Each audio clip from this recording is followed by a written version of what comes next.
Digital target killing, آپ نے یہ لفظ سنا ہوگا۔ آج ہم اس ڈیجیٹل ٹارگٹ کلنگ کے مقاصد آپ کو کچھ بتانے کی کوشش کریں گے۔ اور ڈیجیٹل ٹارگٹ کلنگ کی جب ہم بات کرتے ہیں تو اس کا مقصد یہ ہے کہ ڈیجیٹل میڈیا کے ذریعے پارلیمنٹ کے کچھ لوگوں پر، عدلیہ کے کچھ لوگوں پر، سول اینڈ ملٹری بیوروکریسی کے کچھ لوگوں پر اور میڈیا کے لوگوں پر ان کو ٹارگٹ کیا جاتا ہے اور ان پر سوشل میڈیا کے ذریعے حملے کیے جاتے ہیں، ان کی ذاتی زندگیوں کو اچھالا جاتا ہے، ان کی فیملی ممبرز کی تصویریں لگائی جاتی ہیں، میمز بنائی جاتی ہیں، ان پر جھوٹے الزامات لگائے جاتے ہیں اور پھر نہ صرف ان کی اپنی زندگیاں خطرے میں ڈال دی جاتی ہیں بلکہ ان کے گھر والوں کی زندگیاں بھی خطرے میں ڈال دی جاتی ہیں۔ ساتھ ساتھ ان کے لیے جو نفسیاتی مسائل پیدا ہوتے ہیں ان لوگوں کے لیے جو ڈیجیٹل ٹارگٹ کلنگ کا نشانہ ہوتے ہیں، اس کے کچھ مقاصد بھی ہیں اور ان مقاصد میں سب سے بڑا مقصد یہ ہے، یہ بڑی ضروری بات ہے، یہ مقصد صرف یہ ہے کہ وہ لوگ جن کے خلاف پروپیگنڈا کیا جاتا ہے وہ لوگ وہ کام کریں جس کو ایک خاص گروپ نشانہ بنائے ہوئے ہے، اور جو گروپ یہ چاہتا ہے کہ جو ہم سوچتے ہیں، جس طرح ہم چاہتے ہیں، اسی طرح وہ شخص جو پارلیمنٹ میں بیٹھا ہے، وہ ہو سکتا ہے ملک کا وزیر اعظم ہو، جو عدلیہ میں بیٹھا ہے، جو ہو سکتا ہے کوئی جج ہو یا چیف جسٹس ہو یا کسی بھی وزارت کا سیکرٹری ہو یا وزیر ہو، اور وہ لوگ جو میڈیا میں بیٹھے ہیں اور ان کا پوائنٹ آف ویو اس اسپیشل گروپ سے جو ٹارگٹ کر رہا ہے اس پروپیگنڈا کے ذریعے لوگوں کو، وہ میڈیا کا جو بندہ ہے وہ وہی زبان بولے جو وہ اس کو بلوانا چاہتے ہیں۔ اور اس کی وجہ کیا؟ دیکھیں، اگر ہم ڈیٹا پہ جائیں تو ایک ریسنٹ سروے ہوا، گیلپ سروے، اس کے مطابق عالمی سطح پر جو سوشل میڈیا استعمال کرنے والے لوگ ہیں ان کی تعداد تقریباً 50% ہے، پاکستان میں یہ تعداد 31% ہے۔ تو یہ جو ایک پرسیپشن ہے کہ پاکستان میں ڈیجیٹل میڈیا کے ذریعے ہر چیز کنٹرول ہوتی ہے، ہر چیز قابو میں ہے اور تمام پاکستان کے جو لوگ ہیں وہ ڈیجیٹل میڈیا کے انفلوئنس میں ہیں اور اس پہ جو کچھ جھوٹ یا سچ بتایا جاتا ہے وہ اس کا اثر لیتے ہیں۔ لیکن اس کا ایک فائنل پوائنٹ ہے، وہ کیا ہے؟ وہ یہ ہے کہ ڈیجیٹل میڈیا کے صارف جو ہیں زیادہ تر اور جو ٹارگٹ کیا جاتا ہے جن لوگوں کو، وہ پاکستان کی آبادی کا بہت ہی کم حصہ ہیں، لیکن وہ لوگ ایسے اہم عہدوں پر بیٹھے ہیں جیسے کہ پارلیمنٹ، میں نے آپ کو بتایا، وزیر اعظم ہو، وزراء ہوں، عدلیہ میں ججز ہوں، سول بیوروکریسی کے لوگ ہوں یا میڈیا کے اینکر پرسن ہوں۔ یہ وہ لوگ ہیں ان میں سے میڈیا کے علاوہ جو تمام بڑے بڑے فیصلے کرتے ہیں، ان فیصلوں کے قوم پر اثرات نمایاں رہتے ہیں۔ ان فیصلوں کو اثر انداز کرنے کے لیے ان لوگوں کو ٹارگٹ کیا جاتا ہے اور ان لوگوں کے خلاف پروپیگنڈا کیا جاتا ہے تاکہ یہ پریشر میں آ کے وہ فیصلہ کریں جو اس خاص گروپ کو، جو بھی یہ پروپیگنڈا کر رہا ہے، اس کے مفادات کو بچائے بلکہ اس کے مفادات کو آگے بڑھائے۔ اسی طرح میڈیا میں کیونکہ ایک ایکو چیمبر کریٹ کرنا ہوتا ہے تو میڈیا کے لوگ بھی وہی بات کریں جو یہ ڈیجیٹل میڈیا کے لوگ کر رہے ہیں۔ تو ڈیجیٹل میڈیا ٹارگٹ کلنگ جو ہے یہ چند ایک لوگوں پہ ایم کرتی ہے، لیکن یہ وہ لوگ ہیں جو بہت پرومیننٹ ہیں، جو ڈیسیژن میکرز ہیں، جو اوپینین میکرز ہیں، جو انفلوئنسرز ہیں سوسائٹی کے۔ اسی لیے آپ دیکھتے ہوں گے actor, actresses, T V channel کے اینکرز، میڈیا کے لوگ، ججز فیصلے کرتے ہیں اس بات پہ کہ پبلک اوپینین کیا کہہ رہی ہے۔ پارلیمنٹ کو قانون سازی کرنی پڑ جاتی ہے اس بات پر کہ ان کے خلاف پروپیگنڈا کتنا ہوتا ہے۔ حکومتیں اس بات پر آگے پیچھے ہو جاتی ہیں کہ ڈیجیٹل میڈیا پہ ان کے خلاف پروپیگنڈا ہو رہا ہے۔ فوج اور عدلیہ کے لوگوں کو اس چیز کی وجہ سے بہت سارے ایسے مسائل پیدا ہوئے ہیں جس کا شاید ہم ذکر نہ کر سکیں۔ تو یہ ڈیجیٹل ٹارگٹ کلنگ جو ہے، اس کے اثرات جیسے میں نے آپ کو بتایا، مثالیں دی ہیں، یہ بہت خطرناک ہے اور اس سے جو فیصلہ سازی پر جو اثر انگیزی ہے اس کی، وہ بہت خطرناک ہے۔ لیکن ہے یہ کم انفلوئنس کے لوگوں کو خطرناک بہت ہے۔ اسی پر ہم آج بات کریں گے۔ ہمیں جوائن کیا ہے سینئر صحافی غریدہ فاروقی نے، جو خود اینکر پرسن ہیں، بہت اپنے تنقیدی ٹویٹس اور پروگرام کی وجہ سے جانی جاتی ہیں اور اس وجہ سے اکثر ان پر اٹیکس ہوتے رہتے ہیں۔ دوسرے ہمارے ساتھ اعزاز سید ہیں، سینئر صحافی ہیں، انویسٹیگیٹو جرنلسٹ ہیں اور اپنا ایک پروگرام بھی کرتے ہیں ڈیجیٹل میڈیا پہ۔ ان کو کیا کیا کس قسم کے خطرات ہیں ڈیجیٹل میڈیا سے اور دوسرے سے، اس پہ بات کریں گے۔ اور ہمیں جوائن کیا کمل چیمہ نے، جو IT ایکسپرٹ ہیں لاہور سے. غریزہ آپ سے بات کا آغاز کرتا ہوں. آپ ابھی ریسنٹلی آپ نے ایک بہت بڑا سٹیپ لیا ہے. آپ نے خیبر پختونخوا کے وزیر اعلیٰ علی امین گنڈا پور کو لیگل نوٹس دیا ہے. وہ تھوڑا بتائیں گی کہ آپ کو کیا ایسی مجبوری پیش آئی, کیا محسوس کیا آپ نے کہ آپ نے ان کو لیگل نوٹس بھجوا دیا؟ ہم سب جانتے ہیں کہ ان کی زبان جو ہے اس سے بہت لوگوں کو تکلیف ہوتی ہے, لیکن آپ نے لیگل نوٹس کیا سوچ کے بھجوایا؟ بہت عرصے سے آپ ٹارگٹ رہی ہیں اس ڈیجیٹل ٹارگٹ کلنگ کی, اب کیا ہوا ہے؟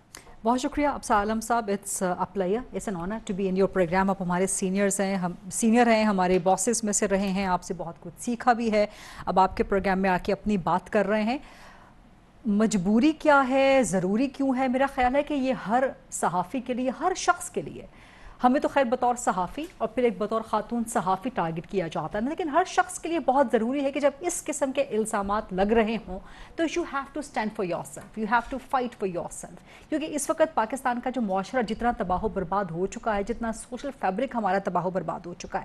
اب علی امین گنڈا پور صاحب نے جو اسلام آباد کے جلسے میں بات کی, جس طرح سے انہوں نے کہا کہ جی وہ ایک بیٹھی ہوئی ہے اور وہ جو صحافت کر رہی ہے, پھر آگے انہوں نے that was the use of a sexual slur, کہ آپ ایک جلسے کے سامنے اپنے کارکنان کے سامنے جو کہ آلریڈی بہت زیادہ ایک ایلوزری ٹروتھ ایفیکٹ کا شکار ہیں, یہ کہ جو ہوتا ہے نا کہ پولیٹکس میں ایک کانسیپٹ ہوتا ہے ایلوزری ٹروتھ ایفیکٹ کا, کہ آپ اتنی ہیمرنگ کریں فالس نیریٹو کی کسی شخص کے خلاف, کسی نظریے کے خلاف, کسی ادارے کے خلاف, تو اس کو کہتے ہیں کہ جی یہ ہیلو ایفیکٹ بھی ہے یا یہ ایلوزری ٹروتھ ایفیکٹ ہے, جس سے آپ لوگوں کو نم کر دیتے ہیں, ان کا مائنڈ بالکل آپ نم کر دیتے ہیں. اس میں میں سوری میں انٹرپٹ کر رہا ہوں, یہ بتائیں کہ آپ کی زندگی پہ اس کا کیا اثرات پڑے, اور لوگ جو آپ نے نم کرنے کی بات کی ہے, لوگوں کے دماغ نم کر کے یہ کیا حاصل کرتے ہیں؟ یہ بڑا مکروہ دھندا ہے, بڑا ڈسیٹفل دھندا ہے, اور یہ کیا کہا جائے کہ سیاست میں اگر وہ ٹرم استعمال کی جائے کہ جی گندا ہے پر دھندا ہے,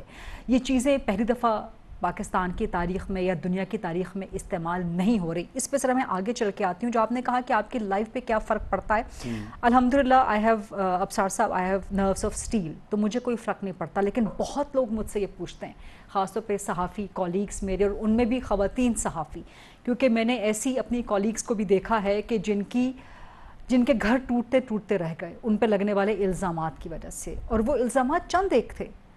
مجھ پر تو اگر آپ دیکھیں تو کانسٹنٹ 2014 سے لے کے آج تک ڈیلی ٹارگٹ ہو رہی ہوتی ہوں میں. آپ میرے سوشل میڈیا کے پوسٹ دیکھ لیں, آپ میرا کام دیکھ لیں, یوٹیوب پہ تمام اکراس دا ڈیجیٹل ایرینا آپ جہاں پر دیکھ لیں, روزانہ کی بنیاد پہ. آپ نے انٹرویوز بھی کیے ان کے, اس کے باوجود آپ کو یاد ہے 2014 میں میں اسی چینل پہ تھی جہاں پر میں آج بیٹھی ہوئی ہوں, اور ہم پہ ٹیگ لگایا جاتا تھا جو کہ فالس ٹیگ تھا کہ جی یہ تو عمران خان کا, یہ تو پاکستان تحریک انصاف کا چہیتا چینل ہے, اور اس میں سے غریدہ فاروقی عمران خان کی اور پاکستان تحریک انصاف کی چہیتی صحافی ہیں, چہیتی اینکر پرسن ہیں.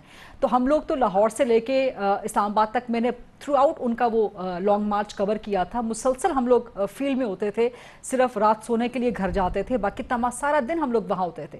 تو عمران خان نے جب بھی میڈیا سے بات کرنی ہوتی تھی, سما ٹیلی ویژن چینل یا سما میں سے مجھے پھر وہ اپروچ کرتے تھے. پھر ہوا یہ کہ اس دوران بھی میں آپ کو بتانے کی یہ کوشش کر رہی ہوں کہ جبکہ ہم پر یہ فالس ٹیگ لگتا تھا کہ ہم پی ٹی آئی کے پرو چینل یا پرو اینکر پرسن ہیں, جرنلسٹ ہیں, اس کے باوجود اس وقت بھی میرے خلاف اتنا سوشل میڈیا کیمپین چلتا تھا. میں عمران خان کا انٹرویو کر رہی ہوں, شیخ رشید کا کر رہی ہوں, شفقت محمود کا کر رہی ہوں, کسی دیگر پولیٹیکل لیڈر کا کر رہی ہوں, تو میری تصویریں ان پکچرز میں سے, ان انٹرویوز میں سے اٹھا کے اس کو فورج کر کے اس پہ ولگر نیسٹی کمنٹس لکھ کے بہت غلط قسم کی وہ ہر جگہ پھیلا دی جاتی تھی. اور یہ کون کرتا تھا؟ یہ وہی. تو ایسے لوگوں کو میڈیا نے پروموٹ کیا نا, پھر اس وقت بھی یہ کام کر رہا تھا. ایسے لوگوں کو میڈیا نے پروموٹ کیا, اب وہ میڈیا کے خلاف ہوا. میں الحمدللہ میں نے تو اس کی پروموشن میں کبھی کوئی کردار ادا نہیں کیا کسی سیاسی جماعت کی, کسی سیاسی رہنما کی. اگر اپنا کام کرنے کی صورت میں کسی اور کو شکوہ, اس وقت نون لیگ کو مجھ سے بہت شکوہ ہوتا تھا کہ یہ پاکستان جو آپ آج بات کر رہے ہیں, یہی الزام اس وقت میرا سوال یہ تھا کہ یہ چہیتی سے غیر چہیتی کا سفر, اس کی وجہ کیا ہے؟ کیا آپ کا آزاد پوائنٹ آف ویو ہے یا کوئی ان کے مخالف پوائنٹ آف ویو ہے جس کی وجہ سے یہ آپ کو ٹارگٹ کر رہے ہیں, جو پہلے اتنا؟ کسی بھی صحافی کا, ہم نے تو آپ سے سیکھا ہے, باقی سینئر سے سیکھا ہے, کسی بھی صحافی کا کسی سیاستدان سے مخالف رویہ یا مخالف پوائنٹ آف ویو نہیں ہوتا. آپ کا ایک اوپینین ہوتا ہے, دو چیزیں ہوتی ہیں, ایک تو آپ خبر دے رہے ہیں, ایک آپ کا اوپینین ہے. تو آپ کا opinion میٹر کرتا ہے. وہ کسی سیاستدان کو, کسی سیاسی جماعت کو نہیں پسند آ سکتا. اس کا مطلب یہ نہیں کہ آپ گالیاں دینا شروع کر دیں, آپ الزامات لگانا شروع کر دیں. مجھے جو گالیاں ملتی ہیں میں آپ کو بتا نہیں سکتی. وہ ظاہر نیشنل ٹیلی ویژن پہ ہم لوگ بیٹھے ہوئے ہیں روزانہ کی بنیاد پہ. دس از مور دین انفارچونیٹ, دس از کرمنل ایٹیٹیوڈ. اور علی امین گنڈا پور اگر جلسے میں کھڑے ہو کے کہہ رہے ہیں, اور وہ ایک پنجابی اسٹیج ڈراموں, اسٹیج تھیٹر کی لینگویج انہوں نے استعمال کی وہاں پہ, اور اس کی کنوٹیشن سیکشول سلر میں آتی ہے, صرف یہیں پر نہیں رکے. پھر پشاور جا کے انہوں نے کہا کہ خریدہ فاروقی تم بہت پوچھ رہی تھی کہ جی وہ کون ہے, نام لیں, تو میں بتاتا ہوں کہ تم ہو جو پیسے لیتی ہو اور پیسے لے کے جو ہے بیانیہ بناتی ہو. یعنی کہ آپ ایک صحافی پہ پیسے لینے کا الزام, آپ کے پاس ثبوت کا, اب آپ ثبوت دیجئے نا. میرا لیگل نوٹس ان کو جا چکا ہے. پروسیس کیا آپ نے لیگل نوٹس دیا 15 دن کا؟ ان کو کل میرا خیال ریسیو ہوا ہے, اور اس کے بعد 15 دن کا ٹائم, فورٹ نائٹ کا ٹائم جو کہ لیگل ریکوائرمنٹ ہوتی ہے وہ ان کے پاس ہے. اگر وہ جواب نہیں دیتے, معافی نہیں مانگتے, جو میری ڈیمانڈز ہیں, ہرجانہ ادا نہیں کرتے 5 ارب کا جو ہے, جو کہ ایک لیگل پروسیجر ہوتا ہے, تو اس کے بعد ان کے خلاف کرمنل ڈیفیمیشن سوٹ ہو سکتا ہے, جس میں وہ کنوکٹ بھی ہو سکتے ہیں, ڈی سیٹ ہو سکتے ہیں. ڈی سیٹ ہو سکتے ہیں جی, کنوکشن ہو جائے گی تو ڈی سیٹ ہو جائیں گے نا جب کنوکٹ ہوں گے. اس کے بارے میں مجھے وضاحت نہیں ہے کہ کتنی ہے, لیکن کنوکٹ ہو جائیں تو پھر آپ ڈی سی, آپ ایم پی اے نہیں رہیں گے نا, پھر آپ آپ تو فائٹر ہیں, تو آپ فائٹ کریں گے ٹل دی اینڈ. اس کے باوجود کہ آپ کو ذاتی طور پہ آپ کے نفس سیل کے ہیں, اس کے باوجود آپ فائٹ کرنا چاہ رہی ہیں فار ادر پیپل. ہمیشہ 2014 سے I was the first journalist Pakistan میں. یہ 2014 میں تو بالکل نیو تھا نا, انفنٹ تھا سوشل میڈیا, کسی کو سمجھ بھی نہیں آتی تھی کہ ہو کیا رہا ہے. اس وقت مجھے سمجھ نہیں آتی تھی کہ یہ گالیاں مجھے دے رہے ہیں تو میں اس پہ رسپونڈ کیسے کروں. تو I used to laugh at them, I used to ignore them. آہستہ آہستہ یہ ایک آپ کی ڈیولپ ہونا شروع ہوئی کہ نہیں, this is something dangerous and deceitful which is happening in Pakistan against the journalists. This is a weapon to silence journalists now. Salute to your courage and support to you.